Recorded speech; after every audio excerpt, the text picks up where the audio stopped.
আজকে আমরা মাঝে মাঝেই শুনছি এই বুবু আসছেন, বুবু আসছেন, বুবু আসবেন, কিন্তু বুবু আসবেন না, বুবুকে আনা হবে বিয়ের চুরি করে দুই হাতে ওই হাত করা দুটো চুরি ঝুলা লাগানো পরিয়ে আনা হবে ইনশাআল্লাহ।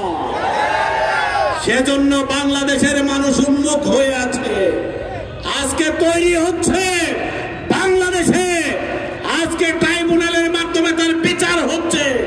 আমরা বাংলাদেশ সরকারের কাছে আহ্বান জানাতে চাই, 28 অক্টোবর থেকে শুরু করে 2024-এর 5 আগস্ট পর্যন্ত সকল